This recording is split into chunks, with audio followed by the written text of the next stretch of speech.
Hello, everyone. Smart women. We want you to be savvy about your life and especially with your money. We've got a great topic that we are going to be discussing here today. Before we get started, for any of you, this is the first time that you've been to our site. Want you to know why we created the Smart Women Savvy Money Group, because all women are smart. We're multitaskers. We do so many things, but we want you to be sure to make the appropriate steps to make your life better. Because when you're better, you can help everybody else be better too. So, with that said, we are very happy that you are here and that you will learn more and more about us. So first off, here, you come to our site, you will be able to see who we are, what we do, and as we always say, our priority is working with and for women, not at the exclusion of men. We have an all-woman team, and we are going to maintain that. We do work with a lot of men as well. When you come into our site, you will be able to see a variety of different features. Right now, tons of blogs, webinars that we've recorded over the last 7 and 8 years. Smart Women Savvy Money has been around for 8 years. And we've hosted these monthly webinars, except for December, because we know December is holiday time and we're all super, super busy. So we want to maintain that you have access to a variety of topics that are relevant to your life. Today's topic is especially important because we have some topics that you need to know about. Women tend to have an issue with retiring. With not sufficient assets, not sufficient knowledge base, unfortunately, and a lot of it is because of the fact that we tend to step off from having to work and earning enough income for a period of time. And because our income is still different from what our males make, that has had a major impact on our ability to have sufficient income, whether it's a pension, Social Security, certainly our own retirement assets. So this topic today is very, very key. And we have an amazing speaker, Margaret Thompson, who is going to give you some significant info about why there's inequality with retirement, especially for women and African Americans, Latinos, everybody that is in a different stage. So when you come into our site, you can click on this and you will be able to see some very, very important elements that she is going to cover and go over so that you will know the importance of this topic and make sufficient notes and steps. So with that said, Margaret Thompson, who has been my skill set lady, she has been with Nuveen, which is a top firm that specializes in a variety of things, as we all know, really in fixed income. And this is a good time to be in fixed income right now. You should know that.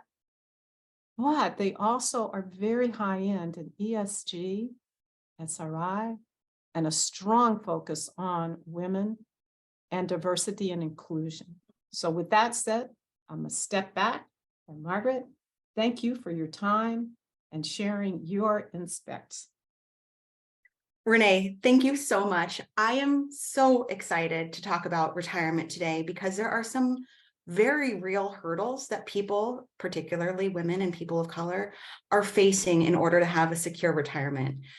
I'm just going to say there is a retirement crisis here in America today, and it's left hardworking Americans unable to retire securely. And there's some reasons behind it that we're going to talk about today. So as you mentioned, Nuveen and my parent company, TIAA, we're a retirement institution. And so we are on a mission to retire inequality. So thank you so much for sharing our website, showing the different chapters that we're going through, whether it's Title IX, working moms, women, people of color, sharing education and supporting legislation to make it easier and more realistic for these communities to retire securely. So today, my goal is to share some ideas and strategies after we talk about really like the situation at hand that can ultimately lead to financial security after someone leaves the workforce.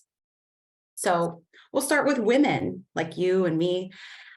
Women are retiring with 30% less than their male counterparts, 30% less. And so what that equals at the end of the day, once we're putting away our briefcase and our laptop for the very last time, $1.6 million in disparity there.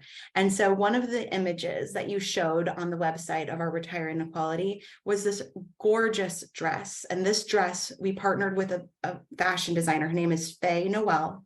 And we debuted this at New York Fashion Week. And what it is, it's a gown that's sewn from money, well, fake money of $1.6 million. And this is to bring attention to this gap that people might not know about. And so why are we having this gap in retirement? Well, one, women are earning 82 cents on the dollar compared to men. And that is something that we have to get through and get past. Not only that, because sometimes people like to argue and say, well, get a better job, join a better industry, don't have a baby, whatever that is. The fact of the matter is this is it. It's 82 cents on the dollar. Even if it was 1-for-1, 100%, the life expectancy of women, just depending on which source you look at, is 7 years longer than a male. So this type of person has to go from age 60 to 72. A woman has to go from age 60 to 79, 7 more years. And so assuming all things are equal, which they may or may not be, you've got 7 more years under your belt. And to put that into perspective, if we were living on just $40,000 a year in retirement, which is probably pretty low, especially here where you and I are based in California, 7 times 40 is $280,000 that we would have to have more just because we're living longer. So that's a challenge that will not go away. It's just our biology. And in addition, if you think about the lower rates of wages that women are making, we'll talk about a couple of reasons for that. Last year in 2022, women only saved $3,143 on average versus $7,007 for men. So less than half. So this is the challenge that we have at hand. And what we need to do is understand the vehicles that we have for retirement, different programs, and maximize these resources that we have at our disposal that we may or may not know of. We're doing more, we're working harder. And not only that, a lot of the things that women are doing and spending their time on are outside of our business, outside of work. And so these components of unpaid labor, which are caretaking, whether it's elder parents, older family members, young children, volunteerism, charitable giving, all of these things are unpaid. And so at the end of the day, when we aggregate the way that women are spending their time, both paid and unpaid, it's in the household and outside is actually greater than men. So we need to think about how to actually also maximize these volunteer opportunities and charitable things that we're involved with as well that can actually potentially help us when we leave the workforce. So education and legislation, we'll start out with legislation. These are the laws that are getting put in place to help support everybody, particularly women too, to help them on their career path, their journey, and into retirement. So this year we celebrate the 50th anniversary of Title IX. Title IX is something that was enacted to help to help with discrimination against women in institutions that receive federal funding. And so it had a lot to do with actually universities, because that's where they get a lot of federal funding. And there was an enormous discrepancy between men and women college professors. So before Title IX passed, 80% of US college professors were men, and fewer than 10% of the medical and law degrees were going to women. And so this was just based on a few things, but even some campuses barred women from enrolling or required them to have higher SAT scores. So they were raising the bar. So these institutions were either designed without women in mind or deliberately excluding them. Title IX has been described as a slow motion earthquake. It's been shaking things up for 50 years now, and it continues. So we're not perfect, but it's made some leaps and bounds. And so when I was looking into it and looking into what this means and what it means for me, I was shocked. One of the headline stories was about my alma mater, UC Irvine. And so they did a quick snapshot of it. And at UCI in October of 1974, 2 years after Title IX had kicked in, only 1.4% of the full-time professors were women. And if you looked at the lecturers, it was 41%. So 1% versus 41%. That's the big job that's going to pay you more, give you tenure, retirement, and all of that. And we're about half of the lecturers. And so that's changed over time. And so with rules and laws and considerations that bring to the table women and give them more opportunities, we have more opportunities to thrive. And I think that we should be taking advantage of these. And so also, while we're looking at this education space, women are going to school and going into higher education at greater rates than men are, which is fantastic. And it should set us up to thrive in our careers after we leave. One of the things when we're talking about saving for retirement, it starts early, and it starts with what foot you're getting off of. And student loans and debt is a huge drag for all people, but particularly women. I don't know if many people knew this, but women with bachelor's degrees have almost 5% more student loan debt than men. I don't know why, but this is just a fact. This is going to set you back if you're having more student debt. If you take a step back and we only look at the associate's degrees, if you are getting a 2-year degree, it is an astronomical difference. Women are leaving their associate's degree with 25% more debt than men. And so this is just something that we should really be aware of trying to really minimize these loans that we're taking, because it's really going to start us behind the start line much further than the male counterparts. And so some ways that we can do this are, if you have a company that pays for education, of course, take advantage of that. But before you take any loans, try and exhaust every other resource that you can with saving money or looking for grants. There's a website called scholarships.com. You can look in your local community. Here in the South Bay, where I live, we have an organization that I'm a part of called Sandpipers, and one of the largest financial contributions that we make in the community is for scholarships. So definitely look for that and be encouraged to reach out to your community, reach out to other women to see what opportunities are there for grants and scholarships. Moving out of college, your first job, fantastic. I've already mentioned this, but 84 cents on the dollar is what women are getting. Negotiation is key here.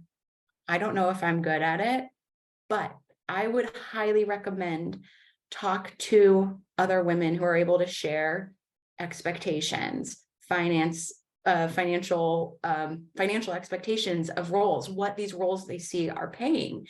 It can really help you negotiate to really be in the know. And I believe that as time goes on, there's less competition and more supporting of each other in the workplace. I'll say one of the mistakes that I made first early on in my career was moving from one job to another. And so I was almost at being vested in my 401k. I was 2 weeks away from it. But the new job wanted me to start on August 1st, and I really wanted that job, and I really wanted to show up, and I wanted to be there on time for exactly what they were asking from me. 2 weeks later, my 401k would vest after 3 years at my previous firm. And I didn't say a darn thing. I'm a hiring manager now. And if someone came to me and said, this is what I'm leaving on the table to come and work for you because you want me, which is absolutely true, ladies. I'll tell you, if someone's hiring you, they want you. So don't, sidetracking here, think that you need to take a pay cut because it's your dream job. They want you. And you know what your worth is. At least it's what you were getting at the old place. So don't sell yourself short. Anyhow, I left the vested amount of my 401k on the table, and I don't really know how much it was, and it wasn't a lot. I was in my early 20s. It was, I think, probably $3,000. But $3,000 from 2010, which was a very low part in the market. I haven't done an illustration, but it would be worth much, much more today, and much, much more than that by the time that I retire. So vesting in a 401k, negotiating, asking for things, knowing your worth, not leaving anything behind or on the table that you have already earned are really important for keeping you on a great track for success. Understanding your benefits too. Your company, when you're interviewing and applying for different roles, the benefits package might be just as lucrative or as important as that bottom line of your salary and bonus that they're offering you. There can be extra retirement benefits. What are the company matches to your 401k? Flexibility for parental leave or work from home. These are all really, really important. I'm going to talk more about the motherhood thing in a little bit further, but that can be valuable. Companies want their employees to come back. They want that business continuity. So look for things like that.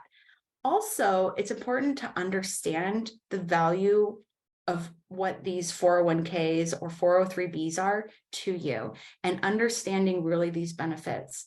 I've talked to so many friends, my sisters-in-laws, about what that match means.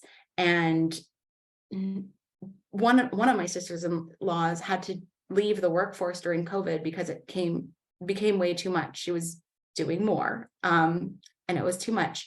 And I said, before you leave, make sure you max out your 401k, because you're not going to have access to this once you leave the workforce. It will close. You can fund it now, but you won't be eligible. And she said, I do max it out. I put in 6%. And a lot of people have a misunderstanding that the max of the match is the same as your max contribution eligibility. So this year, it's $22,500 is what you can put away in a 401k. They are valuable because you're getting tax deferred growth. You don't pay tax on it now, and it will grow and potentially be matched by your employer.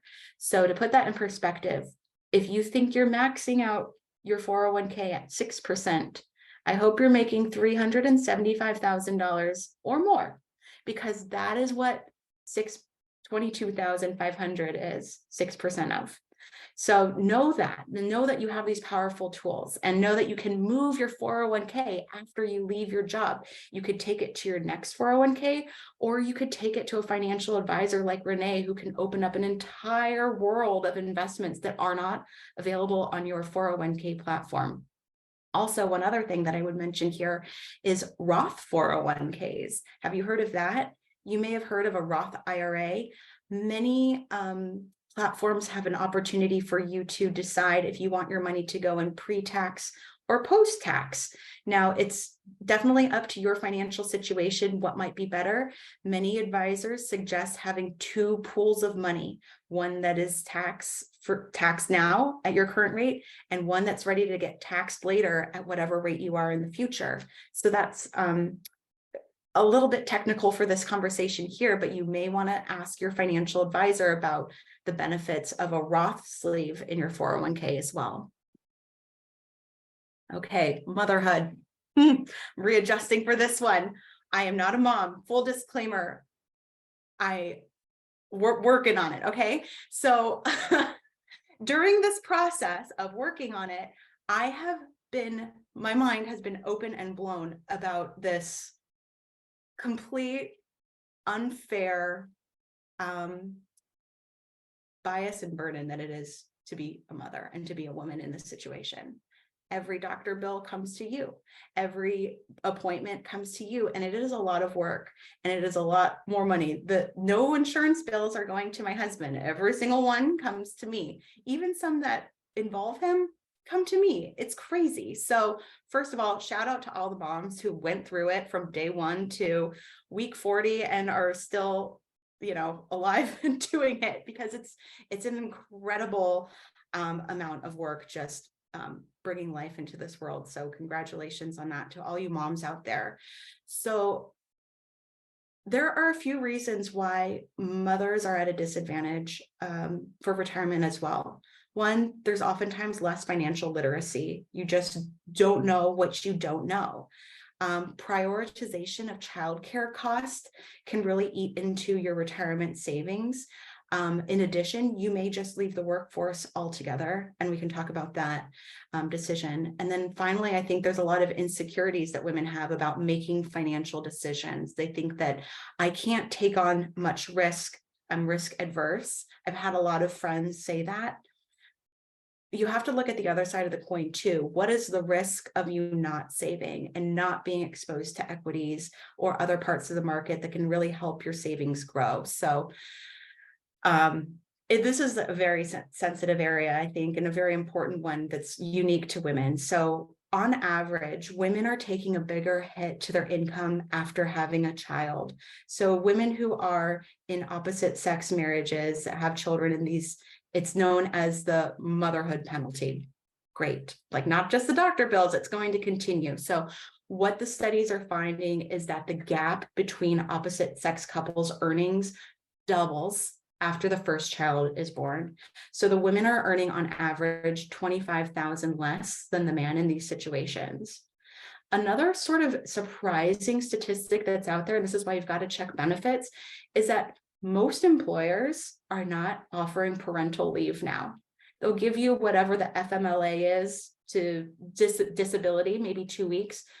It's 35% of US companies are offering extra parental leave, which is down from 53% in 2020. I don't know why it's moving in that direction, but it is. At my firm, on my team, I have someone who just left to be with their first child. This person did not deliver the child, but I still said, take the time. We get 4 months because I want you back on my team, whether you were delivering it or raising it or spending time and bonding. I want you back because I like you, and also because it's really expensive to hire somebody new, and I have to train them and they have to go through this and that. Business continuity. There is a business reason for companies to offer this leave and to have diverse workforce maintained and intact. So again, take a look at benefits. This is one that's kind of going away, but there are companies that offer robust ones like mine. I like it a lot. Like I said, 4 months, it's pretty nice.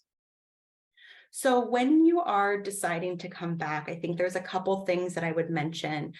There's a book that I really enjoyed, and it's a few years old now, but it's called Lean In, and it's by Sheryl Sandberg, who I think her role was CFO at Facebook. And she just has a lot of personal perspective that she's sharing, and you don't have to agree with all of it, but some really great points that made me stop and pause and think were, she would look and mentor young women and say that she was surprised about how many would not take what was seen as a bigger job because of husbands they hadn't met yet and families that they didn't have.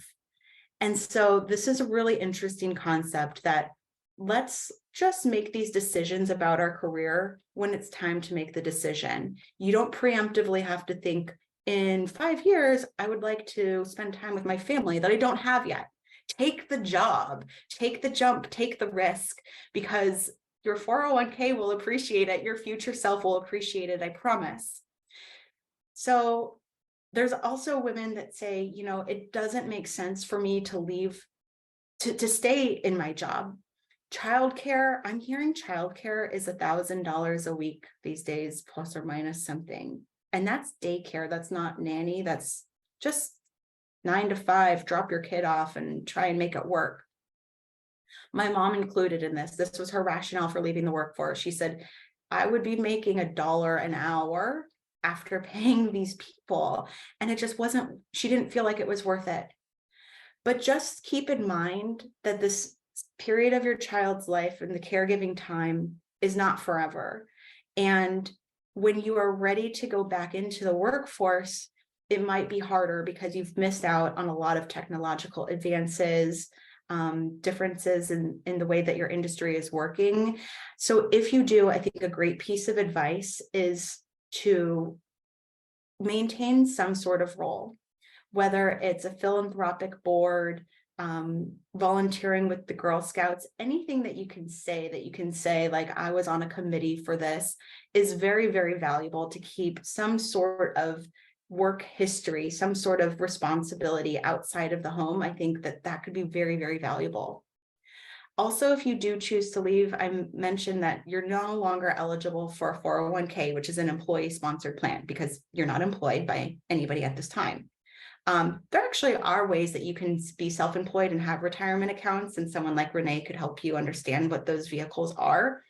But a really simple way to make sure that you're staying in the investment game is to open a spousal IRA. And so if your spouse is still having earned income, which is what you need to contribute to an IRA, then they can contribute to one in your name for the total amount of what you would be able to on your own if you had your own earned income. So these are just a few things to think about. I can't wait to be a mom myself. So I know it's gonna, like, everything's gonna change, they tell me. And so maybe I'll be singing a different song, but there are ways that you can bridge this gap. And there are some things to think about as you make that personal decision, whether you're gonna stay in the workforce or not. So education, legislation, data is number one. Understand where you are today, get a handle of what you need to cover the longevity of your retirement. Once you know where you are, you can talk to a financial advisor. They can help you do that. Some of the legislation that's in place, the newest thing that's passed is the Secure Act. It's called Setting Every Community Up for Retirement Enhancement, Secure. It was passed at the end of 2019, went into effect in 2020. So this legislation has created changes for long-term retirement rules. And so some of these rules are your required minimum distribution. You used to have to start taking from this account at 70 and a half. It's now been up to 72 years old. There's no age limits on when you can contribute to an IRA. New parents can take a penalty-free withdrawal. And also long-term part-time employees are eligible for 401ks. So there's a lot of very promising and positive legislation that's going into effect that's going to help people retire as well. That is the end of what I have to say about just women and retirement. And I have some ideas around specific investments called ESG. If we have time, Renee, if I can go through them.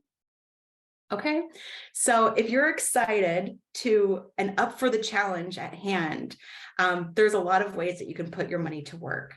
And I wanted to just inform you all about a type of investing called ESG. It's an investment philosophy that can be applied across any portfolio. And what it does is it takes into account the environment, social issues, and corporate governance. And like I mentioned in the very beginning, women tend to be more interested in volunteering, in caretaking. And so they're typically more interested in this type of investing because they're looking at companies outside of a balance sheet, outside of the financials and just these numbers. They're going to start looking at intangibles, things that you can't measure, but make a difference. It feels like a lot of being a woman, things that you just can't measure, but make a difference. Okay. So we're looking at risks in different ways. And so ESG, it stands for environment, social, and governance, which is corporate governance. And another way to think about these criteria that we're looking at when we're assessing companies, the E is environment, but it's also efficiency, doing more with less. So if you're a company and you're trying to here's a great example. So our company, TIAA, is our parent company, is one of the largest landowners of vineyards in Napa. And so if you're a landowner of a vineyard, what's important? This land growing grapes for wine. And so it takes a lot of water to irrigate wine because we have these irregular weather patterns. Sometimes we're getting too much rain, sometimes not enough. But what we did is we worked with the Department of Sanitation in Napa to reroute wastewater and bring it to these vines. And so by doing so, we were able to decrease the actual freshwater usage by about 70%. And also decrease those irrigation costs by about 50%. So it's a win-win. Our land looks very attractive. It costs less, and we're doing more with less. And so that's something that you might not find on a balance sheet that has to do with the environment and being efficient, but obviously makes sense for the product and the bottom line, where our land is going to be more competitive than somebody else's by what we're doing with the water. So that's the E. The S stands for social. So these are, how are you treating the people that you work with and that work for you, your company? So social, I like to also call this safe and satisfied, because if you are safe at work, you're not being harassed, or like, that's if you work in an office. What if you're working on a machine? I want to be safe. I want my fingers safe. I want my arms safe. You need to be safe on the job, because if you're having workplace injuries or lawsuits because of hostile work environment, it's not good for the results of the company. Satisfaction, job satisfaction. If you're not satisfied, it's really easy to go interview on Zoom and get a job somewhere else. And like I mentioned before, it's expensive to hire a new person. So you don't want to be going through people over and over again. You want your employees and your work group to be safe and satisfied. So that's also what the S measures. And then G, governance. It's like not a term that many people might be familiar with, but it just means, how is the company run? How are they governed? Is the CEO making shady decisions, or are they working, in the right way? So for governance, I like to think about that as also, for the G, good guys and gals. We've got good people at the helm. They're not going to end up on the cover of the New York Times for the wrong reason, because they're, cheating on their taxes or having forceful business practices or anything like that. So ESG, it's something that you can incorporate across an entire portfolio. It's not an asset class. You could do it in stocks, you could do it in bonds, you could do it in real estate or land ownership, like I mentioned. There's lots of ways that you can measure your improvement, whether it's your ESG score, whether it's the carbon intensity reduction of the companies that you're investing in versus not considering ESG. There's goals by the UN. They're called Sustainable Development Goals, and you can align with those. So ESG can be for everyone. Women particularly are attracted to it. It's for forward thinkers. It's for people that want to look at risk in a different way. It's still generating returns. And I love that this is actually the topic that brought urban wealth management and Renee and I together in the first place. So I'll just wrap up. There are very real headwinds that people, and particularly women, are facing when saving for retirement. We need to educate ourselves and hope for more legislation that's in our favor. And I would challenge every person who's hearing this message today to take an assessment of where you are, whether it's let me get started or let me think about ESG integration, consulting a professional,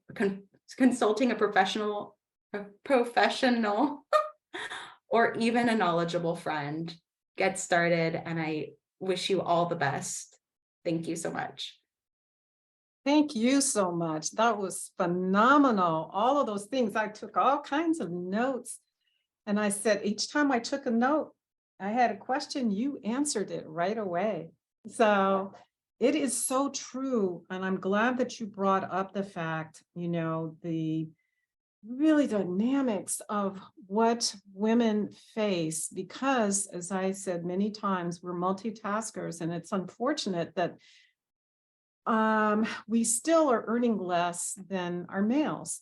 When I started in the industry, that number was even less. Now we're up to the 80, 82, 83%, but it was down to 65 to 70%. So it's moved up, but still we still have that, even if we are at 100%, we still take off time because we are raising our families. We have multitaskers raising our families. We are maybe taking care of our siblings, our parents, and we're taking those times off. And to your point, the fact that we live longer, women need to understand the importance of getting on task, understanding what those rules are and why it's important about putting funds into your retirement. And to your point, because I've had this conversation with a number of people, they thought that they had maxed out, but they were just maxing out because that was what the employer match was. And they didn't realize, oh, I didn't know I could put more of that in there. Or they didn't understand the importance that even though if you're putting money in, your employer is helping you with your retirement, that you need to be focused on your future life. And it is important for us to understand that a number of people, especially women and some men, I have some men and some women clients that are 90s, late 90s, one who's going to be 99 in 2 weeks.